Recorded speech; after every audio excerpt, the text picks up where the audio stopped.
የሚያፈራርቅ እግዚአብሔር ያውን ዝም ብሎ ቢቀጥል የሙቀት ወቅት ደግሞ ይመጣል። እግዚአብሔር ለሁሉም ሰዓት ይዞለታል። ደስ ይላል። እና መጽሐፍ ቅዱሳችንን የያዝን ሁላችን by the way ወርዱ እንዴት ነበር? በጣም ስዊት የሆነ ሜሎዲ ነበር የሚወጣው። Yeah, very beautiful. It's good to see you back. እግዚአብሔር ይመስገን። አምልኮ ዝማሬው ሁሉ ደስ ይላል። ለእግዚአብሔር ይገባዋል። እና እንደዚህ እያልን ነው እኛም ያው ያረጀ ነው። ኦኬ አንድ ዘመን ላይ ኪቦርዱ ላይ ምናምን ጊታሩ ላይ እና እግዚአብሔር ያለመልማል፣ ያሳድጋል። ያ ምንም እንኳን ሌሎች ብዙ ኦፕሽን ቢኖሩ ከዚህ የሚሻል የለም። መቅደስ ውስጥ ለስሙ ክብር መቀኘት እና እንቆምና ቅዱሳችንን ያለያዝን ባለፈው እንግዲህ እንዳልኳችሁ አስኮርጁ። ኦኬ ላልያዙ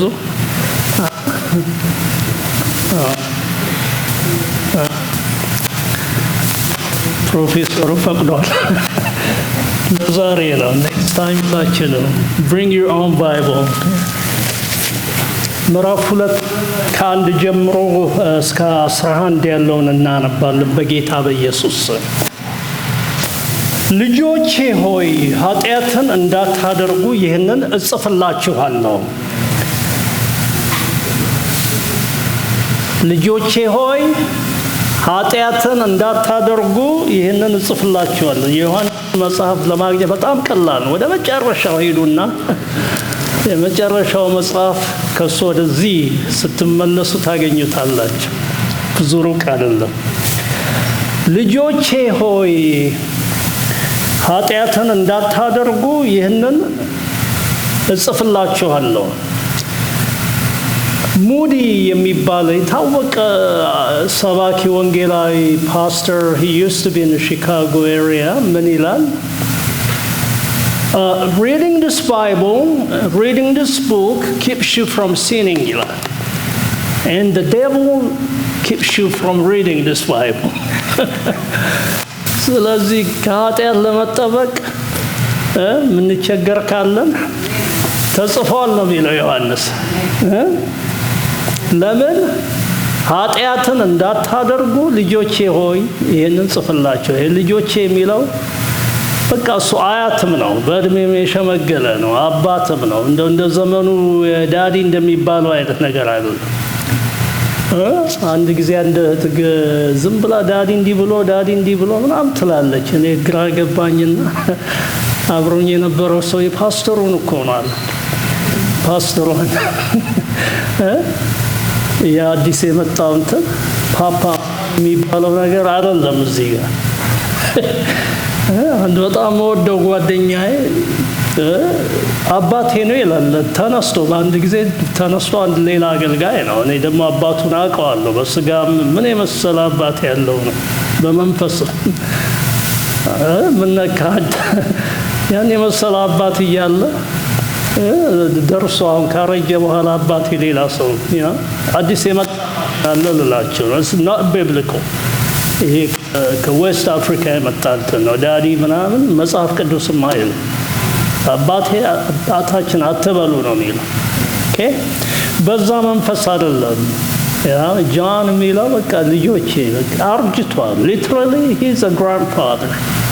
እና ይሄ የፍቅር የትህትና የአባትነት እንጂ ጉባኤው ተነስቶ አባቴ እንዲባል አይደለም። ምን ይላል? ጽፌላችሁ ከኃጢአት እንድትጠበቁ ከኃጢአት እንድትወጡ ይህን ጽፌያለሁ።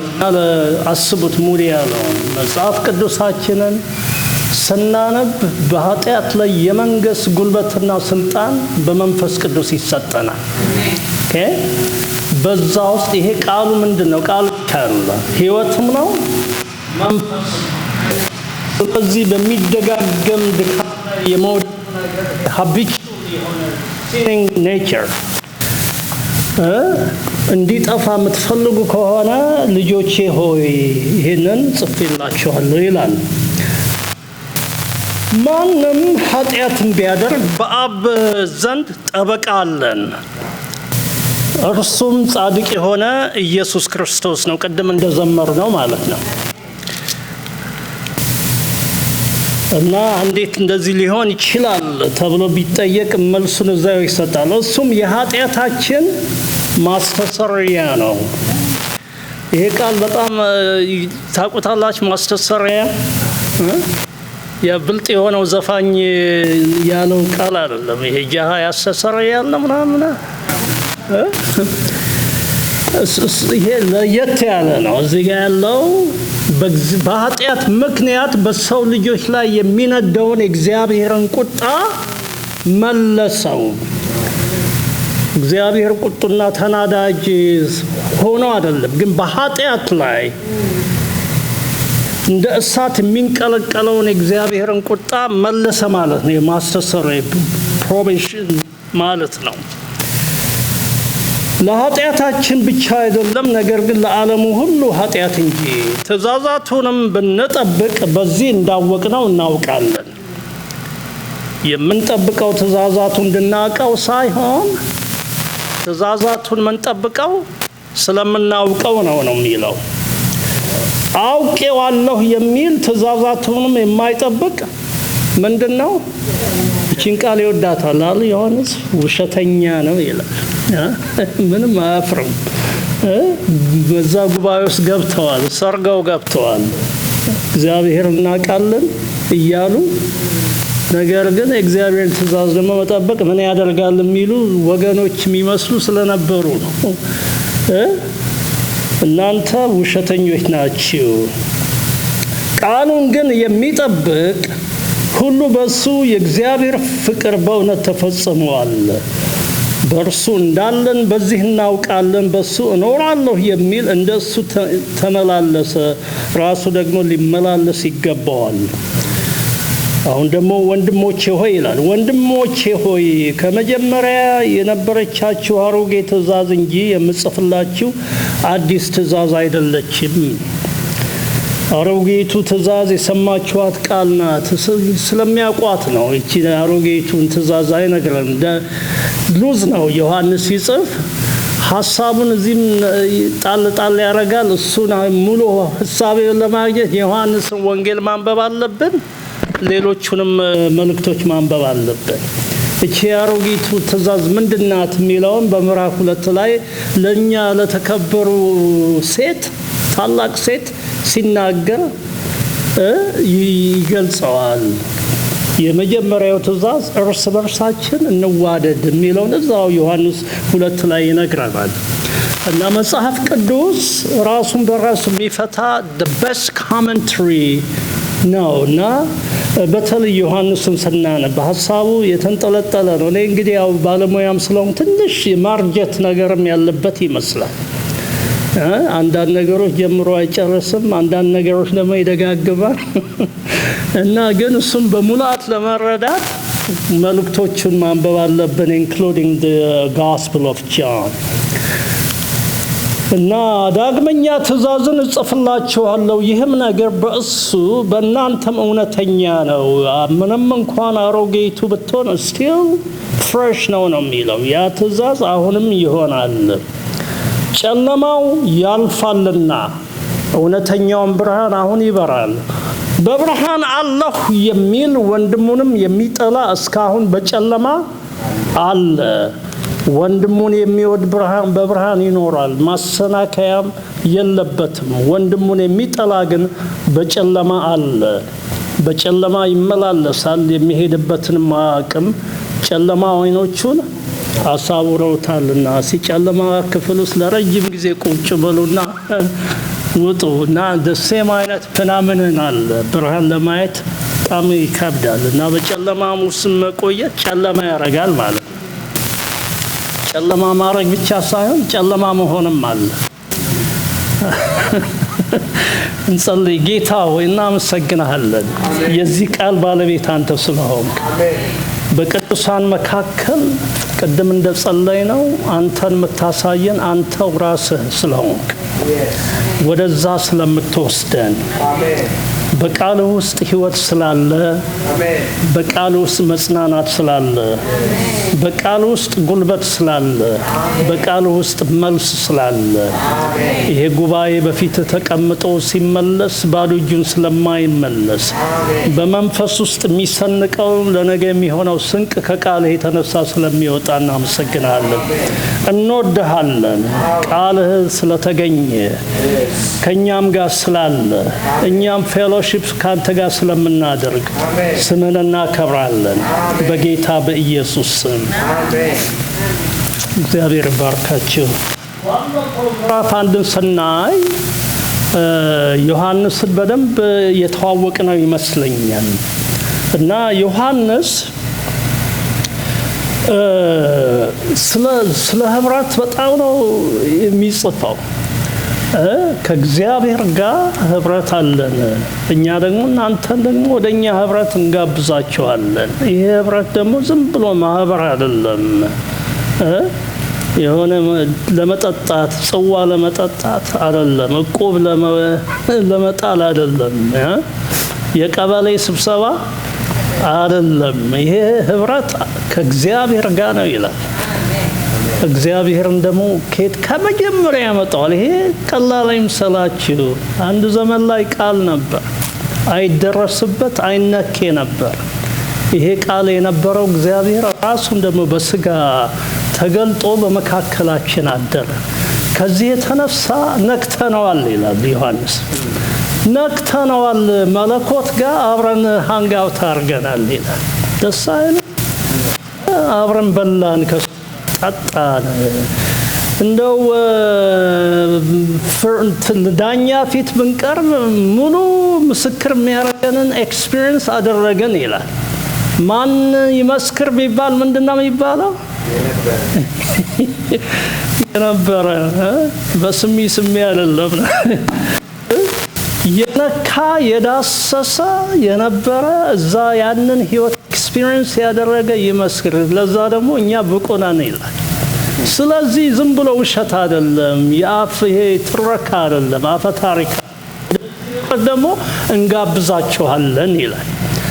እና በዚህ ህብረት ደግሞ አካሄድ አለው። አንዳንዶች ይላል ከእግዚአብሔር ጋር ህብረት አለን እያላችሁ በጣም የሚጨረግዳቸው ሰዎች ሊትራሊ ስለነበሩ ነው። እዚህ ቅዱሱ እግዚአብሔር ጋር አላችሁ፣ ግን በኃጢአት ደግሞ በጨለማ መመላለስ ሊሆን አይችልም እያለ ነው የሚናገረውና የኃጢአትን ይሄ በጣም ፐርሲስተንት የሆነ ፐርፌሲቭ የሆነ ኔቸር ይናገር። ኃጢአት አለ ይላል፣ መውደቅ አለ። ይሄንን የሚቃወሙ ሰዎች ስለነበሩ ነው። እነዛ ሰዎች ባለፈው እንደነገርኳቸው የግኖስቲክ ባሉ ሰዎች ዱዋሊስቲክ በሆነ መንገድ ነው ዓለምን የሚያዩት። በሁለት መንገድ ምንድነው? ስጋ አለ፣ የረከሰ አለ፣ ገዛፊው አለ፣ ጉዞ ዓለም አለ፣ እንደገና ደግሞ መንፈሳዊው ዓለም አለ እና ከእግዚአብሔር ጋር ባለን ግንኙነት በመንፈስ ነው እንጂ በስጋ አይደለም። ይሄ ስጋው ቁሳዊው ዓለም እርኩስ ነው፣ የጠፋ ነው፣ የጨለመ ነው፣ የወደቀ ነው። ስለዚህ ይሄንን ስጋ እንደፈለግን ብናረገው፣ ምኞቱን ብንሰጠው፣ ብናስደስተው፣ ብንጠጣበት፣ ብንሰክርበት፣ ብንዘሙትበት ምንም ለውጥ የለም ብለው ከዛ ውስጥ የመጣ ትምህርት አለ። ግን ይሄ በጣም ዱዋሊስቲክ ነው። መንፈሳዊው ዓለም ነው ቅዱስ። ከእግዚአብሔር ጋር ያለን ግንኙነት በመንፈስ ነው። ስለዚህ ስለሚሉ እናንተ ተዋሻላችሁ፣ ከእግዚአብሔር ጋር ህብረት አለን እያላችሁ እንደዚህ ትጨማለቃላችሁ ነው የሚለው። ሊሆን አይችልም። እና ግን መውደቅ ስላለ በኃጢአታችን ብንናዘዝ ኃጢአታችንን ይቅር ሊለን ከአመፃም ሁሉ ሊያድነን የታመነ እግዚአብሔር አምላክ አለ። ኃጢአት የለብንም ብትሉ እግዚአብሔርን እንደምትዋሹት እግዚአብሔር ኦልሬዲ ዲክሌር አድርጓል። ዓለም በኃጢአት ወድቃለች ብሏል። የሰው ማንም በክብሩ እግዚአብሔርን ሊያየው አይችልም ብሏል።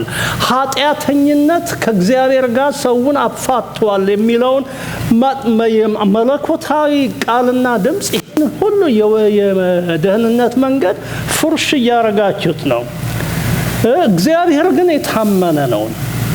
ወገኖች ባለፈውም ብያለሁ፣ ይሄ በህብረት መካከል ይሄ ካጠፋን በኋላ ካበላሸን በኋላ ዝም ብሎ ግብስብስ ብሎ መሄድ አያስፈልግም።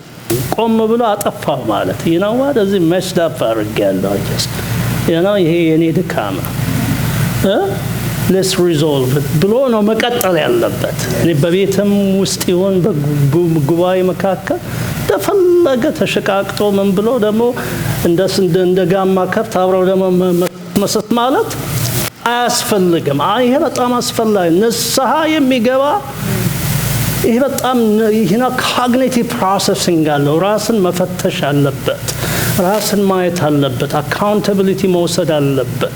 ደግሞ ላለማድረግ እነዚህ በጣም ነው የሚጠቅሙት። ለዚህ ነው መጽሐፍ ቅዱስ ንስሐ የሚገባ ሲል በእውቀት አጠፋሁኝ፣ አበላሸሁኝ፣ ደከምኩኝ፣ እዚህ ጋር ዛልኩኝ፣ በቃ ደክም ያለው ማለት በጣም አስፈላጊ ነው። ይሄ ሲሆን እግዚአብሔር ይቅር ይላል ይልና በዛ ነው የዘጋው አይደል? ለነገሩ ራፍ የሚለው ነገር በ13ኛው ክፍለ ዘመን የመጣ ነገር ነው። ሲጻፍ ወጥ ነው። እዚህ ጋር ስንደርስ ምን ይላሉ?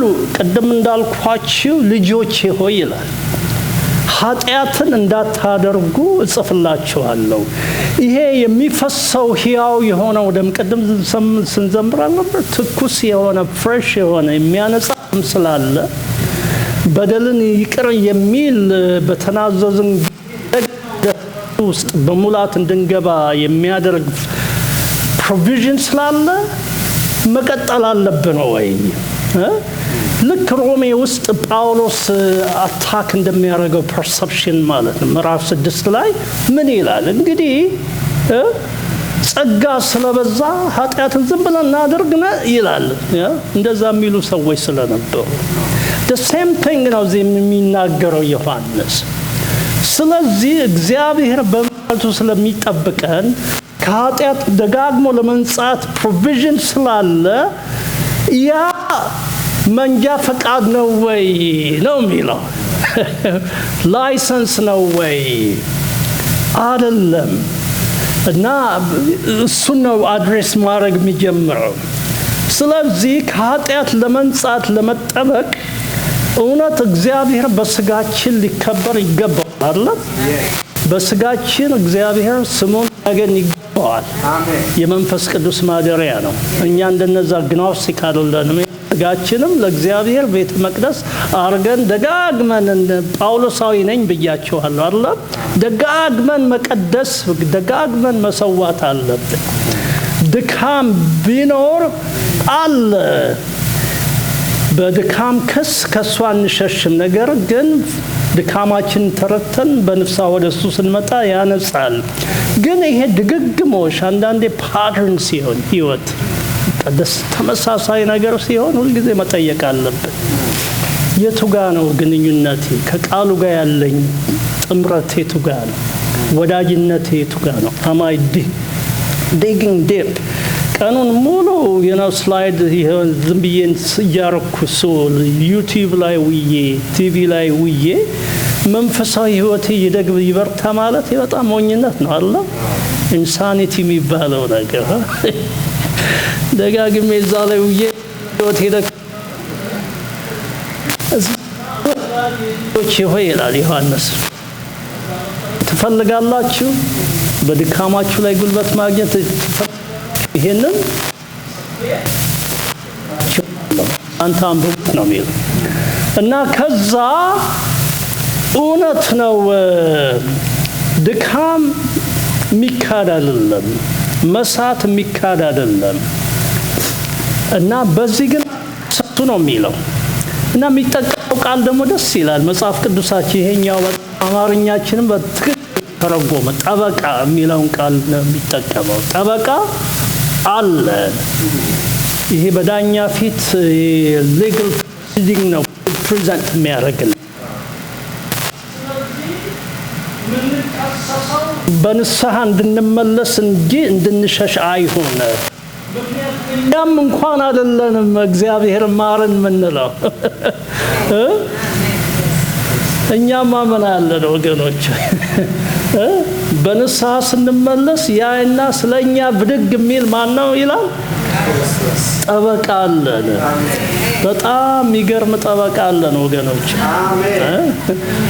እዚህ መቼም በአሜሪካ ኮርፖሬት ነገር ውስጥ ስትገቡ አንድ የሚገርማችሁ ነገር በጣም የሚቀጠሩ የሎየርስን ጉብዝና ነው። በጣም ሰዓት የላሱ የሞተውን ማሳመን የሚችሉ ነጩን ጥቁር ነው የሚሉ የሌለ ፈጥረው ማለት እንደዚህ አይነት ሎየሮች ዝም ብሎ በስሙን የሚገዙ አይደሉም።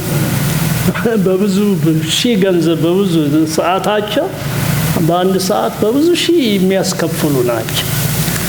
እና ግን ከኢየሱስ ጋር ማን ይወዳደራል? በዘላለም መንግስት ውስጥ ባለን ቦታ ከእግዚአብሔር ጋር ባለን ግንኙነት ስለ እኛ ወክሎ ብድግ የሚል ማን ነው?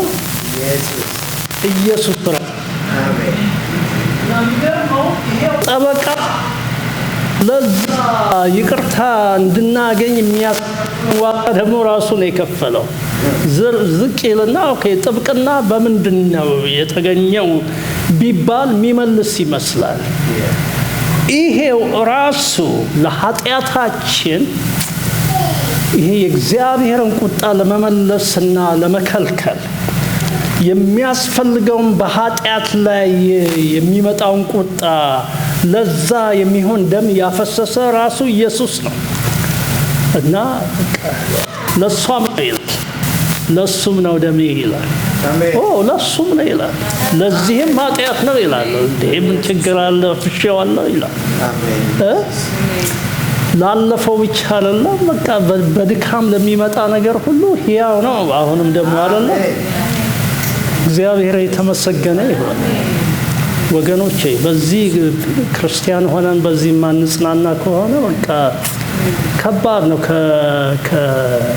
ይሄ ከጊልቲ ኮንሽንስ ለመውጣት ብድግ ይላል በእግዚአብሔር ዙፋን ፊት። እግዚአብሔር ይቀበለዋል። ከፍሎታል፣ ዕዳዬን ሁሉ ከፍሎታል። የኔ ደም አሁንም ያጥባል ይላል፣ ያነጻል ይላል። whatever it is እና ለዚህ የሚገለጥ ጠበቃ አለን። ምን አድርገን ገዛ ነው? ይሄ ጠበቃ ወገኖች በምናችን ገዛ ነው? እግዚአብሔር ራሱ ነው ፕሮቫይድ ያደርገዋል። አሜን። ራሱ በቃ ስሙ የተመሰገነ ይሁን። እንደዛ ይልና ለዓለም ሁሉ ነው። ይሄ ፐርሶናል ኔቸር ኦፍ ሲን ነው የሚያወራው። ማንም ከዚህ ከኃጢአት ያመለጠ የለም።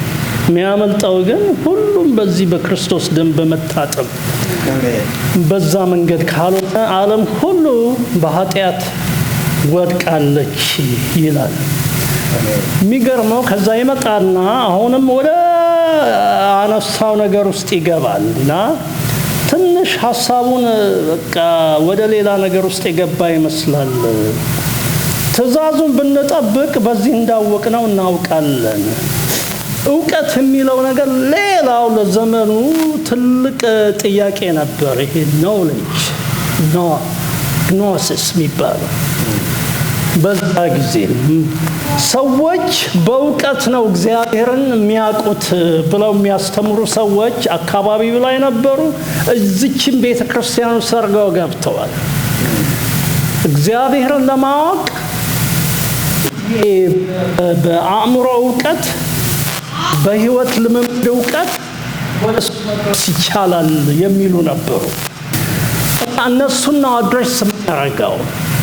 ይሄ ሚስቲካል የሆነ ኖሌጅ ከባድ ነው። እግዚአብሔር አንዳንድ ሰዎች ተነስተው በጣም ተለማመድኩት ይላሉ አለ። እግዚአብሔርን አየሁት። እንዴት አየሁ ቢባል ከባድ ነው። ያው ፐርሰናል ስለሆነ very subjective experience አይደለም። አይታየህም አንተ ኃጢአተኛ ስለሆንክ ነው የሚሉት። እኔ በማየው ህይወት ውስጥ ካልገባ የሆነ ነገር ቀርሻል ለዚህ ነው የሚሉሽ። ግን ስለዚህ እንደዛ ላለመባል እኔም አየሁት ማለት አለብኝ።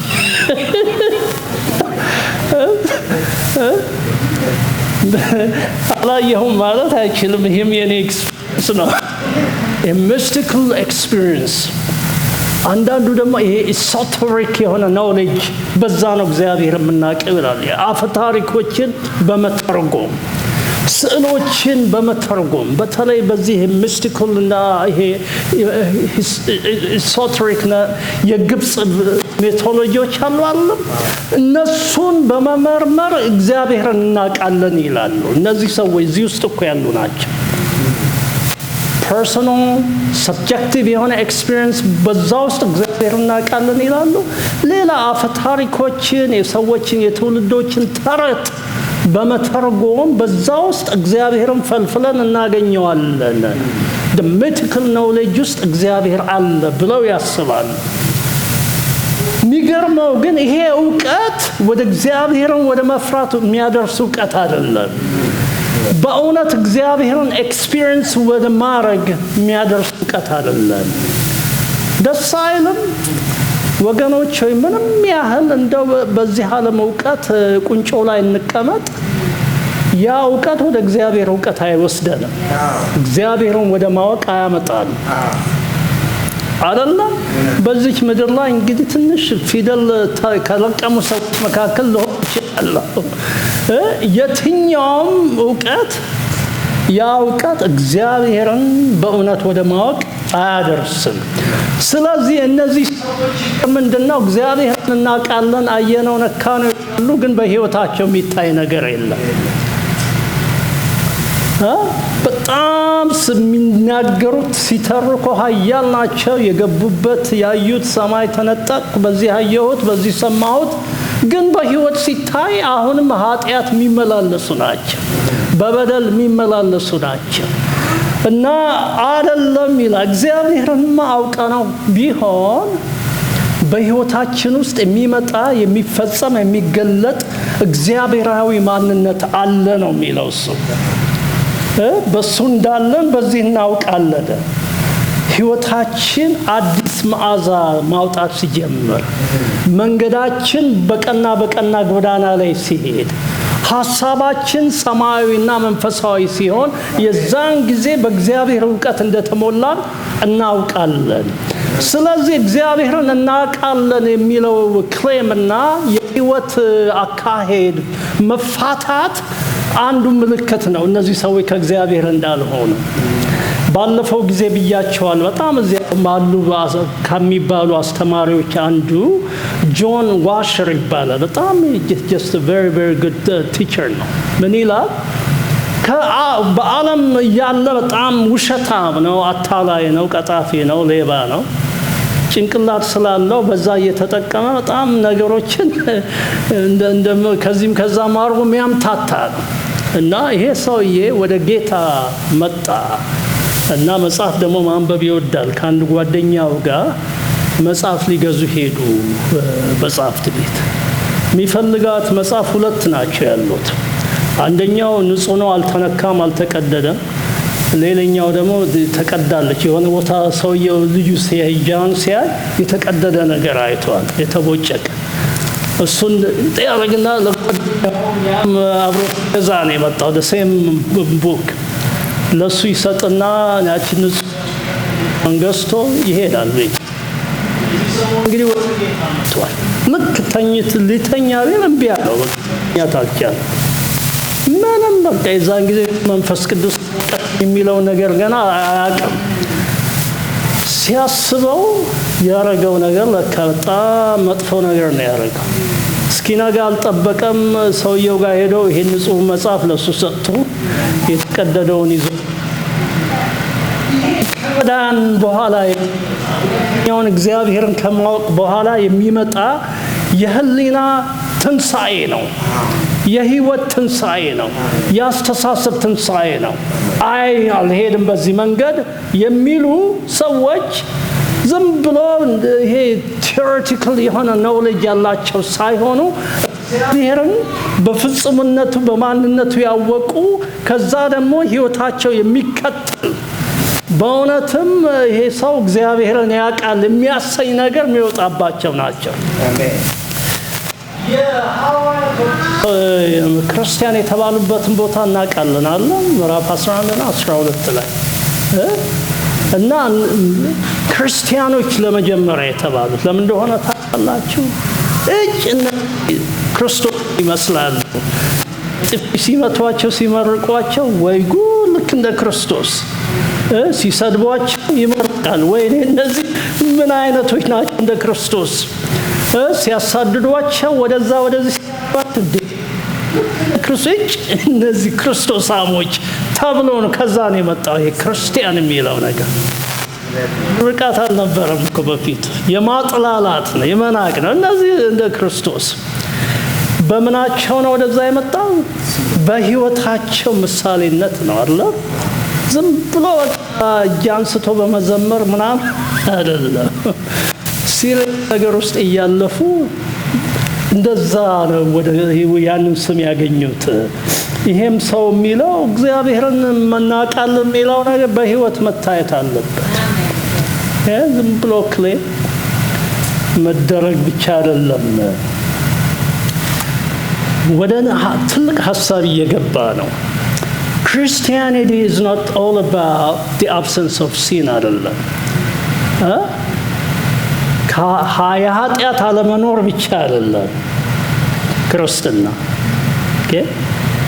ኃጢአተኛም አላለመሆን አንዳንዶች እነዚህ በዛ በታችሁ ግኖስቲስ አንደኛው ክፍል ምን ሆነ ዓለምን ክደው መናዋል ከኃጢአት ለመሸሽ ነው። በቃ የመጀመሪያዎቹ ገዳማት እነ ግብጽ በረሃ ውስጥ ነው የተጀመሩ። አንደኛው ዓላማ ምንድነው? እቺ ዓለም ርኩስ ናት ነው እነሱ ደግሞ። ስለዚህ እኛ በቃ ላለመነካካት መንነው ገቡ ከኃጢአት ሸሽተው። ዮሐንስ የሚለው የኃጢአት አለመኖር ብቻ አይደለም የክርስትና ምልክቱ። እሱ ጥሩ ነው የዳነው ለዛ ነው የዳነው ወደዚህ ቅዱስ ወደ ሆነው የክርስትና ህይወት ውስጥ እንድንገባ ነው። አሁን ግን ምን ይላል? አሁን ገባ የሚለው ምንድነው? የኃጢአት አለመኖር ብቻ አይደለም የአንድ ትልቅ ነገር መኖርም አለበት ነው የሚለው። አንደኛው በእግዚአብሔር ዕውቀት ስንኖር መኖር ያለበት ነገር ህይወቱን የሚመስል የኑሮ ተምሳሌት መምጣት አለበት። ኦኬ ገባችሁ? ኃጢአት በቃ በጣም ቤቴ ተከናንቤ ቀንና ማታ ቁጭ ብዬ እስከ ሰው ጋር ሳልነካካ ሳልሳደብ ኃጢአት የለብኝም እሱ ብቻ አይደለም ነው የሚለው። እሱ ጥሩ ነው ጥሩ ነው። እንደነዛ ዝም ብሎ ኃጢአት የሚባል ነገር የለም ዝም ብሎ መደሰት ነው ወደሚለው ነገር አትግባ። አንድ ሰሞን ገብቶ ነበር ኢትዮጵያ ውስጥ መንፈስ ነኝ እያሉ እነዛ ልጆች ሁሌ በቃ እነዚህ ኮሌጅ ኤጅ ልጆች ናቸው የሚያስቸግሩት። ትንሽ በቃ ጠመም ባለ መንገድ ነገር ይረዱና በቃ ስፒሪት ነው በቃ እየጠጡ እኮ እንደፈለገው እኮ ይሆኑ እንደ ማጮል ነው እነዚህ መንፈስ ነን የሚሉት። እስቲ ያማል ማለት እሱ ብቻ አይደለም ኃጢአት አለመኖር ብቻ አይደለም። ምን ይላል ከቁጥር 7 ጀምሮ? ወንድሞች ሆይ ወደዛ እየገባ ነው። ምንድነው? It's not only the absence of sin እና ወንድሞች ሆይ ከመጀመሪያ የነበረቻቸው አሮጌ ትእዛዝ እንጂ ምጽፍላችሁ አዲስ ትእዛዝ አይደለችም። እቺ አሮጌው ትእዛዝ በወንድማማች መዋደድ በእህትማማች መዋደድ ዘንድ ትእዛዝ ነው የሚያወራው። ዳግመኛ ትእዛዝን እጽፍላችኋለሁ ይህም ነገር በሱ በእናንተ እውነተኛ ነው። አሁንም it is fresh it is active ማለት ነው። ያ ትእዛዝ ምንም እንኳን ቀድሞ የተቀበላችሁት ቢሆን አሁንም ይሰራል። አሁንም ሕያው ነው። የሆነ ቦታ ላይ ኤክስፓየር አላደረገም። ጨለማው ያልፋልና እውነተኛውን ብርሃን አሁን ይበራል። በብርሃን አለሁ የሚል ወንድሙን የሚጠላ እስካሁን በጨለማ ይሄንን ነው የሚለው። ብዙ ጊዜ መጽሐፍ ቅዱስ ስለ ክርስትና ሲነግረን አውልቁ ይላል አለ። አሮጌውን ሰው እና ምኞትን ሁሉ አውልቃችሁ እንደውም በቃ ልክ ይሄ ቱታ የለበሱ ሰዎች አሉ አለ ኢትዮጵያ ውስጥ በጣም ትዝ ይላችኋል። ጋራዥ ሰፈር ስትሄዱ ጭምልቅ ያለ በጋዝ በምን ያህል እነዛ ደሳስ የሚሉ ልክ ከቱታው ሲወጡና ታጥበው ሲወጡ ሌላ ልጆች ነው አይደል የሚመስሉት። እሱ የሚናገር የሚሰጠን ስዕል እንደዛ ነው። ይሄን ቱታ አውልቁ። ከዛ ደግሞ ምን ይላል? ክርስቶስ ኢየሱስን ልበሱት። ይሄ የመጽሐፍ ቅዱስ መንፈሳዊ ፕሪንሲፕል ነው። ያስወልቃል፣ ያስለብሳል። ኦኬ ኃጢአት ይውጣ ይላል። ምን ይግባ ነው የሚለው? አሁን እዚህ ውስጥ ፍቅር ይግባ። ደስ አይልም? በቃ ኃጢአት ቦታውን ይልቀቅ። ለወንድማማች ለእህትማማች መዋደድ ደግሞ ቦታው ክፍት ይሁን እና ሲባል ግን በቃ እንዳንከሰስ አንዳንድ ሰዎች በጣም ህሊናቸው በጣም ለስላሳ ስለሆነ ሰው ሁሉ በአንድ መንገድ ካልወደድኩ ይላል። ስለሱ አይደለም ያወራው። ይሄ ኢን ጀነራል የሆነ መውደድ አለ። አሁን አንዳንድ ሰዎች because of their political orientation የተወሰኑ ሰዎችን አንወድም ይላል፣ አንፈልግም ይላል። ያንን እንደዛ አይነት ነው የሚቃወመው። ኢትዮጵያ ውስጥ ላለፉት ዓመታት የሰለጠነውን ነገር ነው የሚቃወመው። እኛ እንደዚህ ነን፣ ከኛ ግሩፕ ውስጥ የሆነ ሰው ይሞቱ ተብሎ እንደሚገደሉት አይነት። እኔ መቼም የኢትዮጵያን ቤተክርስቲያን ታሪክ አንድ ቦታ ላይ ተነስቶ ይፋረዳታል ከምለው አንዱ ነገር ይሄ በምድራችን ላይ ላለፉት ብዙ ዓመታት ያለፈው ይሄ ሰውን ከወንዜው ጋር እያቆራኙ ከመጣበት አካባቢ ጋር እያቆራኙ ቤተክርስቲያን ዝም ብላ ማየቷ ነው። አሁን እዛ ሴት መሪዎችን አገኛለሁ፣ እግዚአብሔር ይጠይቃቸዋል። አጋዳሚ ሳገኝ እናገራለሁ። አንተ እዚያ አትኖርም ይላል። አይ እዚህም ኖረው እንደዚህ አይነት እንቅፋት ተቃውመው ዋጋ የከፈሉ ሰማዕታት እኮ አሉ። ቤተክርስቲያን የመንግስትን ሞገስ ለመግዛት ብላ ይሄ ነገር ሲመጣ መጽሐፍ ቅዱስ ይሄንን አይፈቅድም። እግዚአብሔር ከሚለው ውጭ ነው። ሰው ሁሉ ለኛ የመመናቅ አይደለም። ሁላችንም የመጣንበት ቤተሰብ አለ፣ የመጣንበት ህብረተሰብ አለ ምንወዳው። ግን ወደዚህ መንግስት ስንመጣ ትልቁ ዜግነታችን የሰማይ ዜግነት ነው። ቤተክርስቲያን ያንን ነበር ማወጅ የሚገባት። ያንን አድርጋ ቢሆን ስንቶች ወደ እሷ በእውነት በፈለሱ። ወደ ግራም አይደለም፣ ወደ ቀኝም አይደለም፣ ወደ ፊትም ወደ ኋላም አይደለም። እኛ ቤተሰባችን የእግዚአብሔር ሕዝብ ነው ወደሚለው ጉልበት አለመምጣቷ ሁሉ ጊዜ ያሳዝነኛል። በጣም ነው ማዝነው እና ጽፌያለሁ ትንሽ በጽሁፍም በንግግርም አትሊስት በልቤ ውስጥ ያለ ነገር ስለሆነ ቤተክርስቲያን የወደቀችበት የተኛችበት አሁን መንግስት መጥቶ ይሄዳል አለ። የእግዚአብሔር መንግስት ብቻ ነው ዘላለማዊ። ቤተክርስቲያን ከሚመጣ መንግስት ጋር ማመቻመች ሲጀምር ኦልሬዲ ወድቃለች።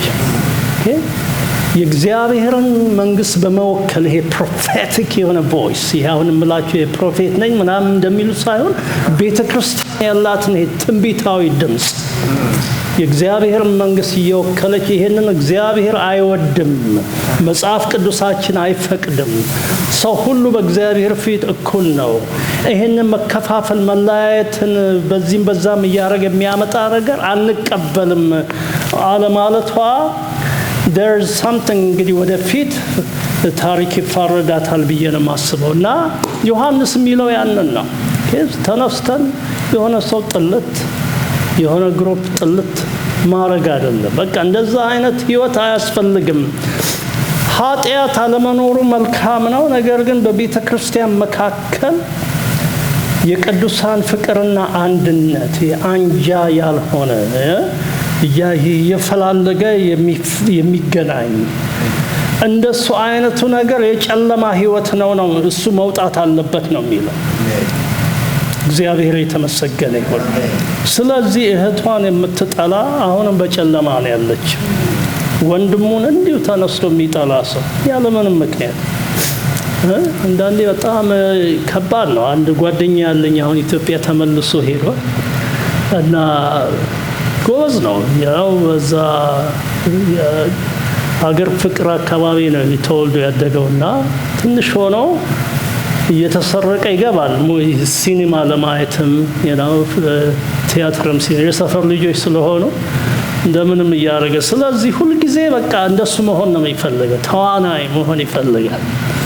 ወደ ጌታ ይመጣል ይሄ ልጅ ሱዳን በረሃ ላይ ተሰዶ እና ስለዚህ ልክ እንደመጣ የመጣለት ነገር የሆነ ነገር እየጻፈ ለቤተ ክርስቲያን ድራማ ማዘጋጀት በሱ በኩል ነው። እና ቀድሞ የመጣ ደግሞ አንድ ወንድም አለ ያው ትልቅ ነው ይመጣና ያውና አንተ ሳይ ተደብረኛለህ ይለዋል። ይሄን ትንሽ ልጅ በጌታ ሳይ ተደብረኛለህ ሁሉ ጊዜ እና እሺ ይላል። እና ከዛ ምን ይላል የኔ ጓደኛ ስታይን ስለምደብር ይቅርታ አድርግልኝ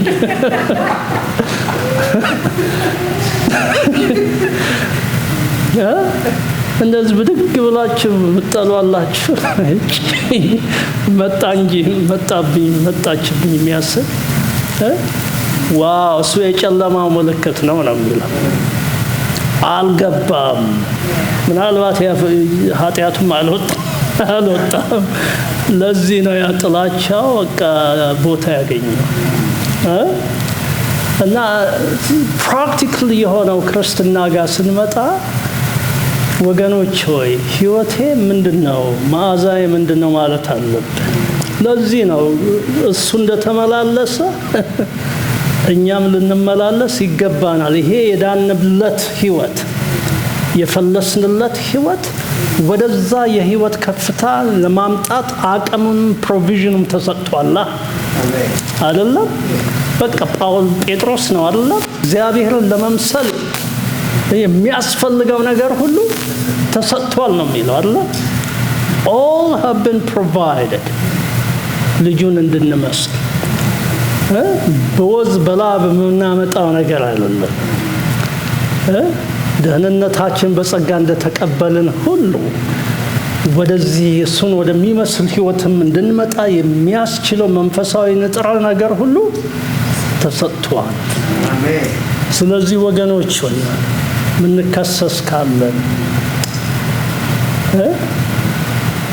ዛሬ የጌታ ቃል የሚለን ይሄ ነው። በቃ ጠበቃ በቃ እሱ ስላንተ ስላንቺ በእግዚአብሔር ፊት በሙላት ያለ ነቀፋ መቆም የሚችል እሱ አለ። ወደሱ እንጠጋ።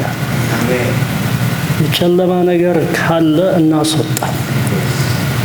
ከዛ ደግሞ ፍቅርን እናስገባ። እንጸልያለን። ቆመን እንጸልይ። ኪቦርዱ ላይ እግዚአብሔርን መቅደስ ገኖች